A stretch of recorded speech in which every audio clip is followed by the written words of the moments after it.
Hey, we're back. All right. Well, welcome. Glad everybody is able to join us either live or after the fact. Either way, we're glad that you're here and watching, and we're continuing through the story. You have the book there if you want to hold it up, and we're on chapter 6, which covers quite a bit. Tons of territory. The longer of the chapter is probably, I'll be honest, like if this is the push-through moment for me, it was probably one of the more boring chapters for me, even though there's a lot of exciting stuff in there. It was one of the chapters that I would say just kind of hard to follow the plot line necessarily. There's a lot of stuff There's not, covered. I mean, the twists and turn kind of plot isn't quite as much going on here. It's more, but I mean, it's still telling the story of God's interaction with his people during that time. It's in the Bible, so it's good it's stuff. all good stuff. But yeah, and some really incredible spiritual insights that I think we're going to get to.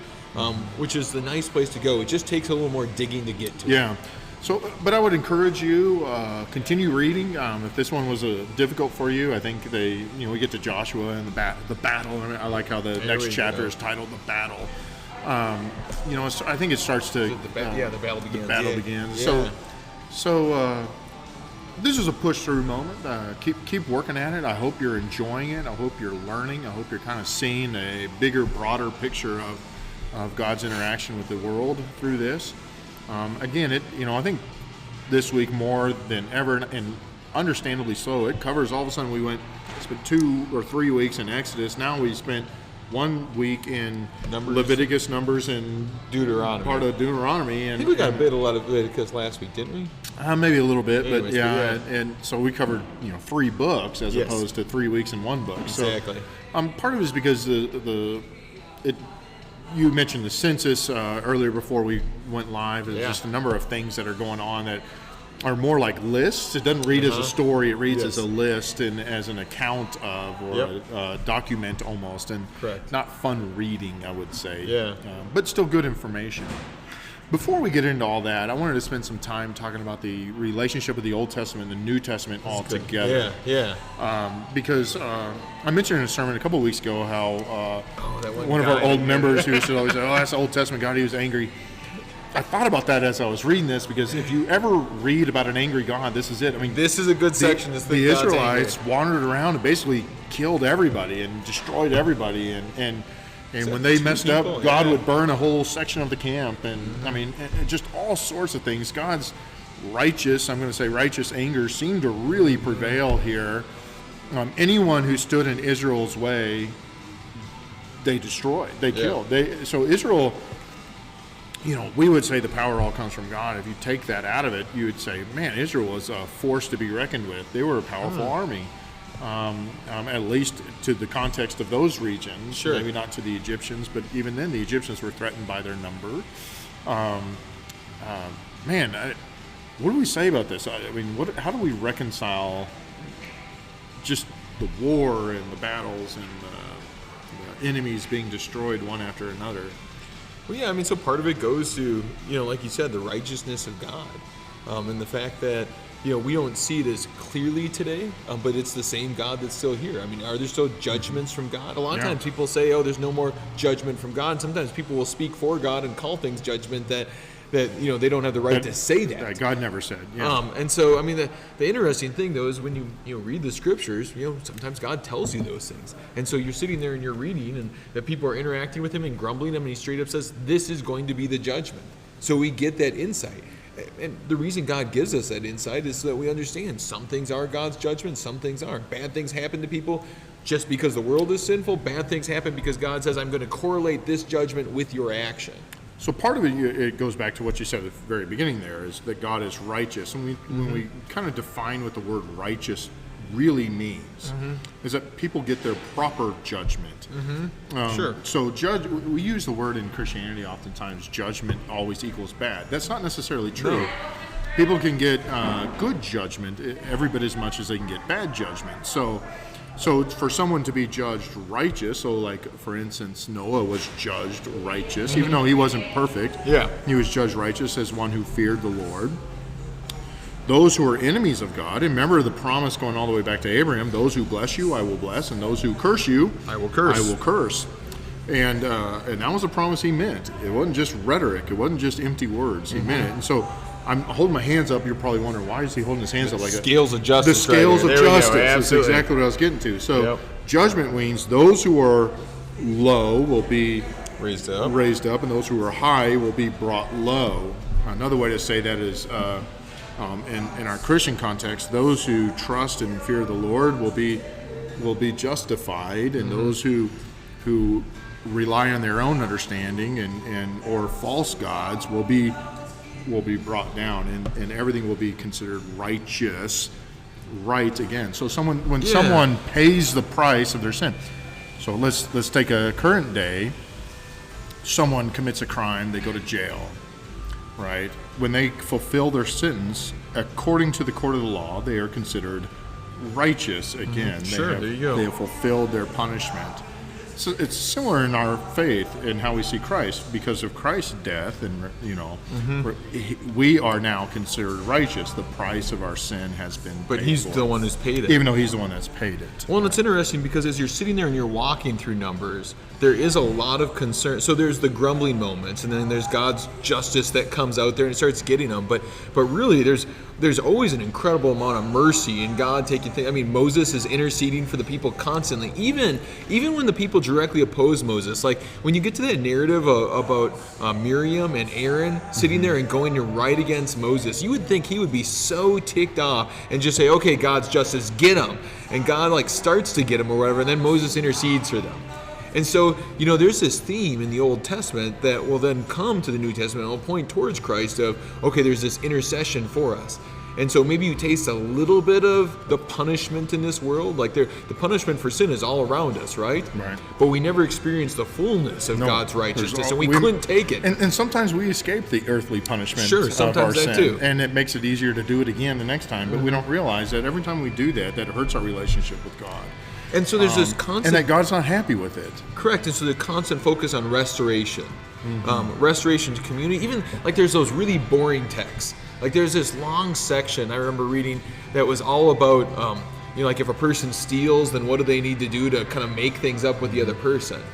Well, so God lays out all the parameters for how do you restore that relationship with the community. Or, even when a husband accused his wife of cheating on him or something like, there was this long and kind of strange text about, well, what do you do to try to prove whether she's right or wrong? And really it kind of goes before God in the end. But it's all about restoring relationship, whether it's restoring relationship of neighbor with neighbor or restoring relationship of husband and wife. It's kind of evening things out again, but putting God in the center of all that because God's at the center of their community. So there is this kind of constant theme of restoration and making right things within Numbers and Deuteronomy. And like I said, it may seem boring, but it's when making you start things to read right it, within the community. yes, and then but God at the center of it. Right. And then pointing forward. Right. So there's a teaching, and this is not anything that we were going to talk about, but there's a teaching that I think helps in understanding this. We call it, the teaching in our theology is called the two kinds of righteousness. And part of it, the first kind of righteousness is the relationship that we have between us and God. And the second kind of righteousness is the relationship we have with us and man. The importance of that is that it is important to be righteous in our community every bit as much as it is to be righteous with God. I mean, it's important that we have that we make things right with our neighbor when we've sinned against them, that we find forgiveness and reconciliation and community again the same way. So to say something like, "Oh, I sinned against them. Well, I know where I'm at with God. Forget that person." No. We want to be right with our neighbor as well, every bit as much. Well, especially with brothers and sisters in Christ, because when you're sitting there and looking at the example of Israel, what you're saying is, these are my brothers and sisters in faith too. Yeah, and so what you find, and I think this plays well, because what you find in this chapter is both kind of righteousness is being destroyed. Absolutely. The relationship between God and the people is being destroyed as they grumble, complain, seek other idols, and all sorts of things. And also the relationship they have with Moses, you can certainly see, is destroyed, and each other, I'm sure. And so that you kind of work through it all, and God lays out a plan of not only fixing the relationship with Him, which comes down to His mercy, His grace, His persistence. I'm amazed. at how patient God is with the people. Absolutely. You read this chapter and you're like, my goodness, the Israelites are a bunch of wimpy, whiny babies. And then they go and kill everyone that's their enemy. I'm like, well, maybe they're not so wimpy, but they are still whiny. They whine throughout the whole thing. I wish we were back in Egypt. I wish we were back being slaves. Yeah. If only we had food. Well, this food's okay, but I wish we had meat. And on and on and on it goes. Leeks. They really want those leeks. I don't know why they were so excited about leeks. No one eats leeks. Come on, Israelites. But anyways, it's just constant complaining, and God just, you can hear almost God's. It's funny because I read this, and I mean, God is God. Okay, we're not. He has no attribute like me. Okay. But I almost feel like God's patience was running thin. He's like, why are they still grumbling? Like, what is wrong with these people? His patience wore thin like a dad to a child, almost. But so I think this is one of those things too, where it's great to kind of jump into that narrative and introduce ourselves to that story a little bit too, because it's really easy for us to sit back and be like, man alive, they saw the 10 plagues, they saw the parting of the Red Sea, they saw thing after thing after thing. How could they possibly be grumbling? But then if we put ourselves in the place of the people and say, okay, if I was actually wandering through the desert, and like one of the grumbling experiences in this story comes, God's had them wandering through the desert for just about a year, right? They haven't sent out the people to go check out the promised land. They're right on the cusp of things or whatever. They're ready to go in, and then they have that problem and that incident, and then God sends them what? Back into the wilderness. Well, can you imagine if you had just spent a couple of years going through the desert, and then you're back in the wilderness? Would you be in a good place? Probably not. Let's be honest. I have more than I'd ever imagined, and yet I still complain. Yeah. And if we thought of ourselves in that same way, like if we put the same judgment we're putting to the Israelites this week, like why are you whiny, crying babies, to ourselves, and been like, oh, well, I have a house, and we're putting carpet in today, and I've got plenty of food, and I've got this, and I've got that, and I've got a wonderful family, a beautiful wife, 3 kids who are doing great. Do I still whine and complain? Yeah. I do all the time. You do, I know. And I'm just kidding. Probably. You want to call some out right now in front of me? No. But we do. And sometimes we're like, it's interesting, some of their grumbling they'll do straight up to Moses, and sometimes it's like they're chatting with each other and Moses hears about the grumbling. Like, oh, we're not bold enough to tell Moses, we're not bold enough to tell God, but we're just grumbling amongst ourselves. And we do that same thing too, and I think we think it's better if we're like not actually telling God our grumbles, right? We just tell our friends, our spouse, exactly, and everybody else, our coworkers. So I think one of the, if we could boil it down to a central theme that I could say that I really picked up on in this chapter of the story would be, man, trust God in all things. Yeah, absolutely. And that's what we're going to talk about a little bit more on Sunday. But to trust in God all things. The explanation of the first commandment is what I think of. What does this mean? The first commandment: you shall have no other gods. And Luther says we should fear, trust, and love in God above all things. Yes. Fear and love and trust God above all things is actually the order. But and I think that's the key. I mean, that's what he's trying to get across. And then you get to Deuteronomy and the great Shema, and hear, O Lord your God, the Lord your God is hear, O Israel, the Lord your God is one. Right? So love the Lord your God with all your heart, soul, mind, and strength. And that's reiterating again that first commandment: fear, love, and trust God above all things. Yeah. When we talk about the righteousness, I mean, part of the fear there, you talked about in your sermon, and I wasn't, and I agree with your sermon. I was trying to add more to it in the Sunday school, so I hope I didn't step on your toes. I didn't hear about it. No one was grumbling to me. Well, good. But I talked about, fear means respect, but fear also means to fear God's wrath. Yes. It's both at the same time. It's both at the same time. Yes. God is a jealous God. He says that. We read that in the story last chapter. God is a jealous God. He punishes those who sin against him, and that's the reality. We shouldn't call it cheap grace and say, well, we know Jesus, so therefore sin all you want, right? No, he does not like that, and Paul calls that out. Absolutely. Right? That's Romans 6. Should we continue in sin so that grace may abound? By no means, he says. So So there's we need to remind ourselves that as much as God, we call it his opus proprium, there's our Latin for the day, his proper work is God is merciful and loving and steadfast love. There's a Hebrew word that is used throughout the Old Testament called chesed. You gotta get more of the ch. I can't do that, but chesed. That's it. I think I just spit on Laura. I'm sorry. It's like, say it again. Come on here. But it means his covenant love and faithfulness. Yeah. It's often just translated as love, and that's such a weak translation. I remember Dr. Lessing really hammering that. And it's this covenant love and faithfulness, meaning it's not just love, the emotion, I love him, but it's a love that is founded in the promise and the covenant that God made with his people. And so whenever you see that, it goes back to the faithfulness of God through all of it. That's his opus proprium. He is faithful.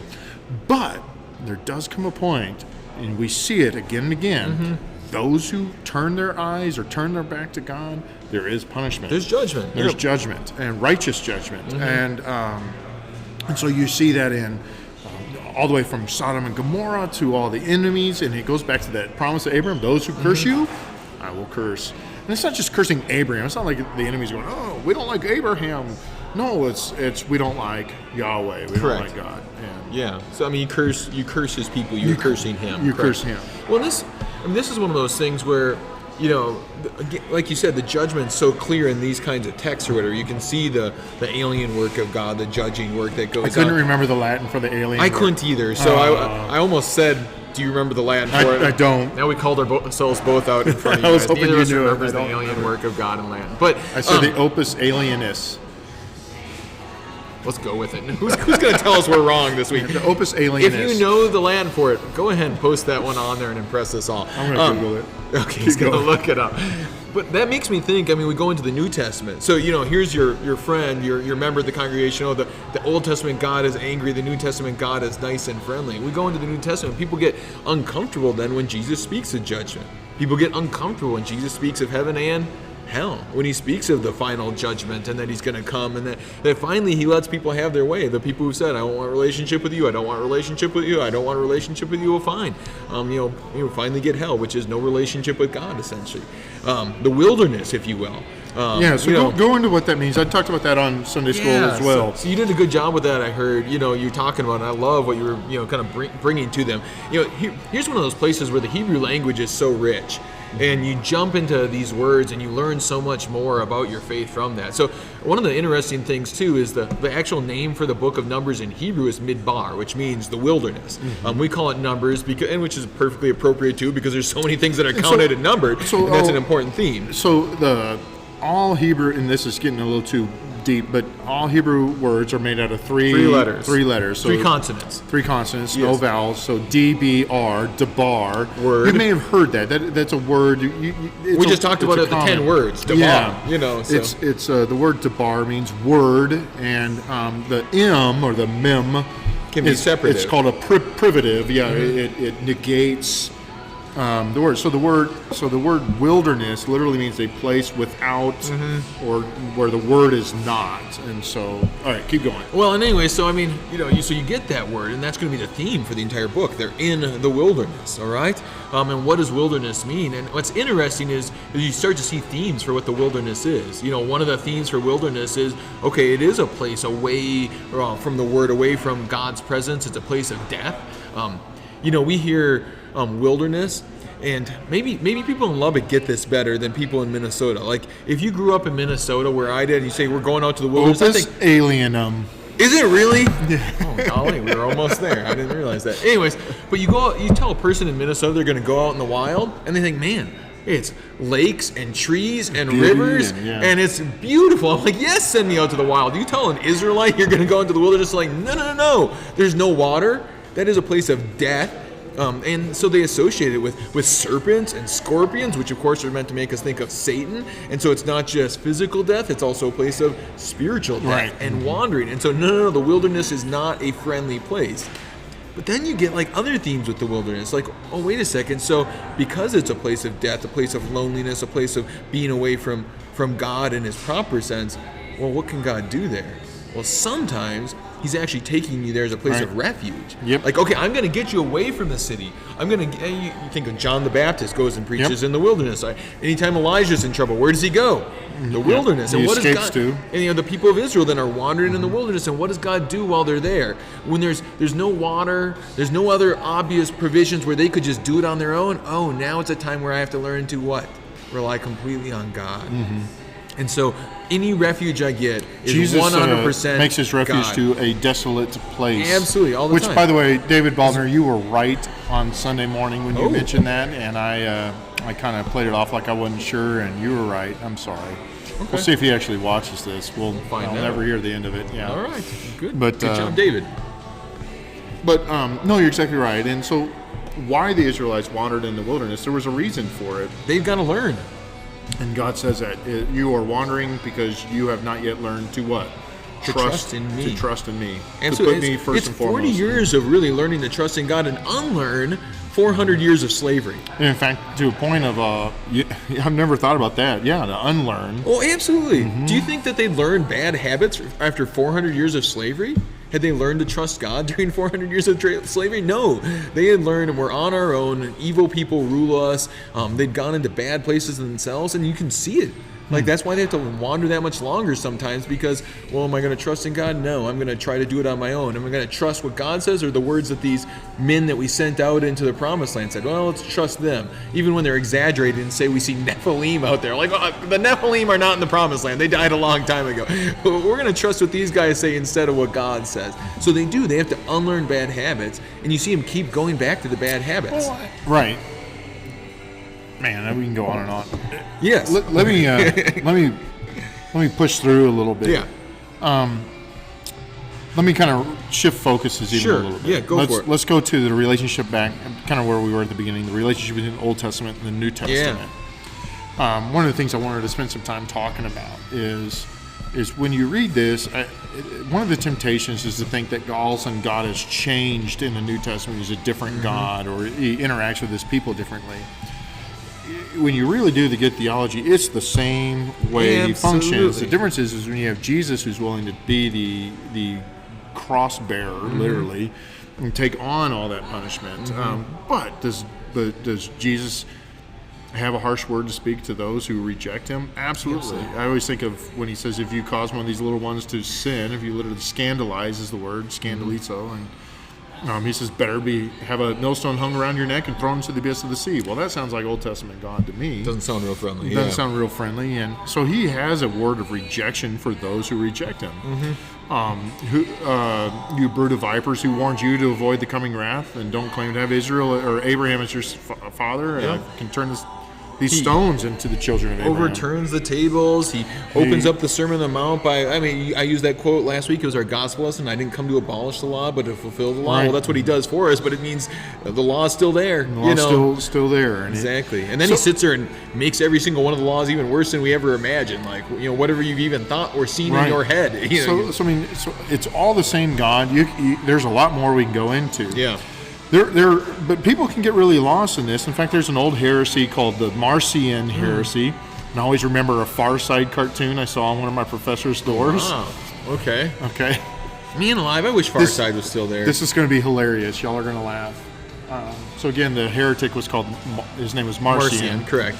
And the Far Side was of aliens coming down to Earth. And as they were coming down, they were going, the Old Testament is fake. The Old Testament is not real. The Old Testament is invalid. And then all the Christians running around saying, help, help, the Marcions are coming. Wow, that is a deep cut right there. That's a real Far Side cartoon. What percentage of people looked at that cartoon that morning that came out? Whoever made that Far Side cartoon, that's Gary Larson, knew his theology. Wow, Gary Larson, go you, man. I'm gonna look it up, see if I can find it. Wow, maybe Gary Larson was as deep as the Peanuts makers. Charles Schultz, he was a Lutheran, by the way. Charles Schultz. I knew that. Yeah. Anyways, all right. But I mean, what's cool then is when you say, okay, Old Testament God is an anger God, New Testament God, nice God. So you see both in both places, and that gets you back to the Old Testament numbers and starting to think, oh, well, I see God's grace and mercy revealed there too. And all throughout Numbers, It's my happy song. Go ahead. Oh, okay. All throughout Numbers and Deuteronomy, you're seeing that beautiful, loving, graceful side of God too. Whether it's turning back the curses that Balaam wants to throw It's at all him. the perspective of who you are. Yeah. If you are the people of Israel, for whom the promise and the covenant has been made, you see an incredibly patient, loving, persistent in the right ways God. If you are one who turns against him, you see an incredibly powerful, Yeah. and incredibly vengeful. Is that the right word? No, not vengeful. Powerful. Maybe I'll just stick with Power and powerful. judgment, I guess, yeah. And wrathful. You could say God who.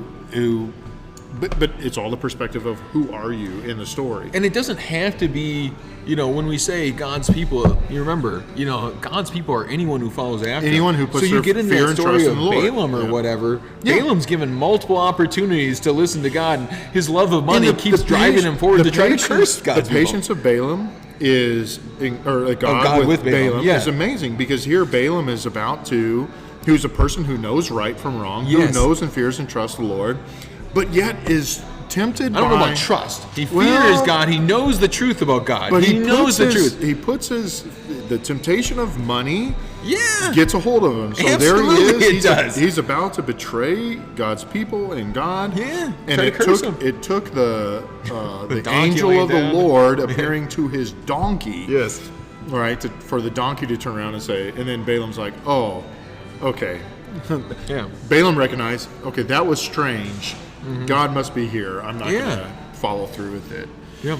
But I'm just saying, like, Balaam had multiple opportunities, and he's not a Jew. He's not one of God's ethnic people or something like that. So the idea, though, we don't want to be like the Marcionites. We don't want to...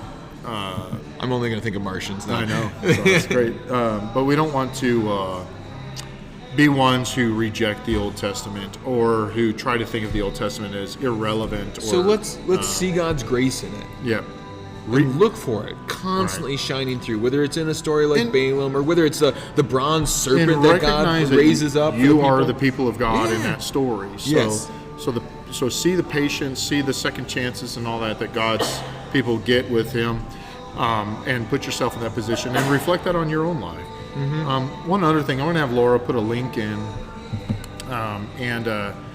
it's a link of, I talk about this book all the time. Richard Dawkins not this book, but this documentary, Speaking with Ben Stein. For those of you who grew up in the 90s, you would recognize Ben Stein, Win Ben Stein's Money. But anyways, it's a great thing because Ben Stein, not only rejects the Old Testament, rejects religion altogether. He's not just a Marcionite. He would be a very profound atheist. But it's a great interview that Ben Stein has with him, and it kind of makes us think about, hey, the things that we read in the Old Testament are true and right and valid, starting with all the way with creation. And that the understanding of our faith and belief in God is not something that we're not believing in some radical, because I think when you watch this article or this interview, his view on God is more of the such of a God is tyrannical, and his theology is obviously bad, and it's just Dawkins' theology, yeah. Yes, Yeah. well, Ben Stein's Jewish, so his theology is not good either, but he at least understands the Old Testament. He God understands a quite merciful well. God, yeah. So, long story short, it's a good interview. It's one snippet of the big, That's cool. The big documentary called Expelled is the name of the I remember when documentary. that came out. So, anyways, good stuff. Anything else you want to add? Anything we missed? Man, I mean, there's so many tangents we could run off. There One really of the things is. I'll say to you is one of the greatest ways you can see God's mercy is right in the heart of it, is when God gives His blessing. You know, you hear the Aaronic blessing that tell we me a speak little of. about that. And there's one more thing I want to. All right. I'm going to give you the Give real us quick 10 more version minutes, of it. 10 more And here's what I'm going to do, is I'll give Laura the link to where I got all this. Okay, so that's great. I've mentioned Pastor Chad Foster a few times, and this is all like straight from him. He dives into the Hebrew words and the blessing. And it was so awesome to hear this. You know, we talked about how the Hebrew language is so visual, and and how all the abstract words really go to something more tangible. And so he said, here's your quick breakdown. He broke down all the big words. So the Lord bless you. The word for for bless is barak, right? But really, that's an abstract word. So he says behind it, it's really about kneeling, because you have to kneel to receive a blessing, or to even get down to the person who's going to get a blessing. And so, Did he make our church kneel? What's that? Should we all start kneeling for the blessing? We don't have kneelers. But then I have to kneel to you too, because he says it's about God kneeling down to you to gift you and put his hand on you. You're giving the benediction this Sunday. Yeah. All right. So the Lord bless you and the Lord keep you is the Hebrew word shamar. Okay. And shamar is related to here. What's that? Is that related It's to here? keep. No, so it's keep. All right. So that's how we translate it. But again, that's too abstract. So what is keep really about? It's about guarding or protecting. And if you get behind that, the word behind it is even. Here's your favorite: the hedge of protection. Eric loves his hedges of protection. No. So the concept behind it is a samir, So according great. to Pastor Foster, was a thorny bush that the shepherds would sit there and make into a hedge of protection around their sheep. Okay, so there's an inside joke to this. Yeah, there is. So Dan and I, every now we get invited to go to some prayer things around the city and the community, and we all go to them, and we get to pray and we'll pray alongside. Everybody cool. takes a turn. It's fun, and we enjoy doing that. Yeah. But you have all the Just different denominations. different denominations, present, and man, they love to pray about a hedge of protection. And they're like, just put a hedge of protection over us, put a hedge of protection over these kids, put a hedge of whatever it is that they're praying for. They just love to pray about a hedge of protection.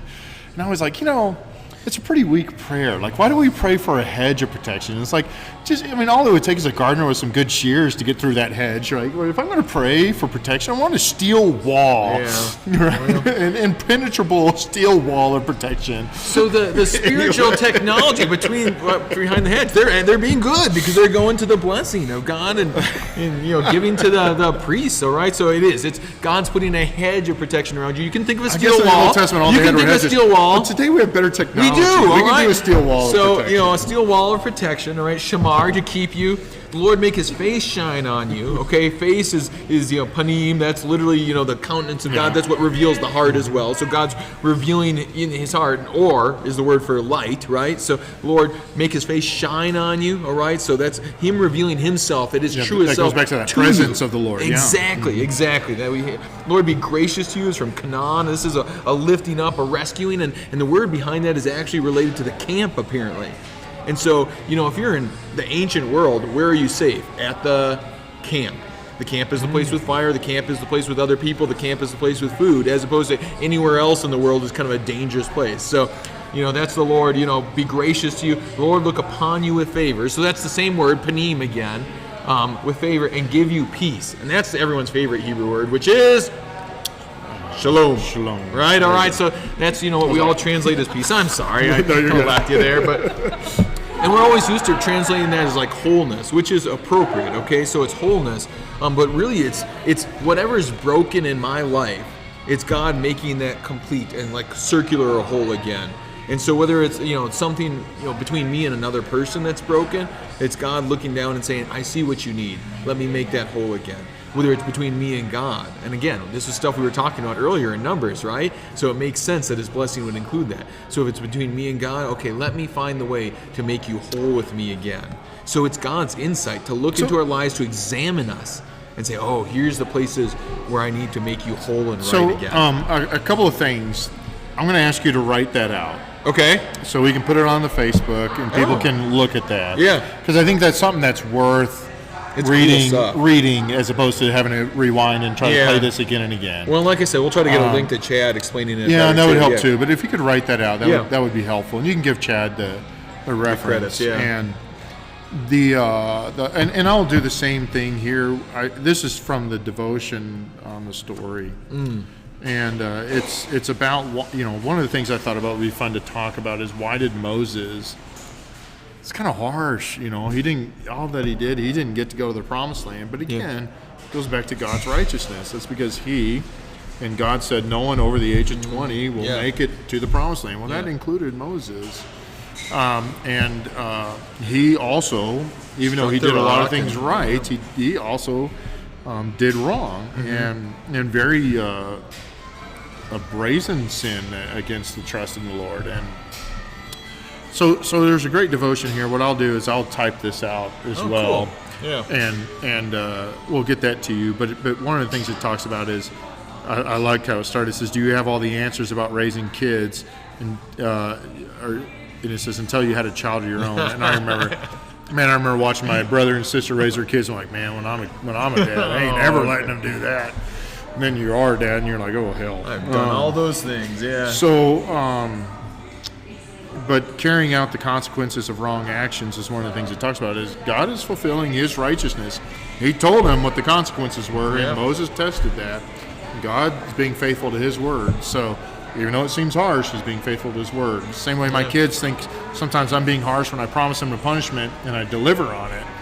Well, it's not fair. I told you what the consequence was going to be. Mm-hmm. Anyways, it's a good devotion. I'll put that out there too for y'all. Good. But I think that's all we got. Good stuff, man. Anything you want to add, Gabby? All right. Thank y'all. We'll see you next week. All right, have a blessed day.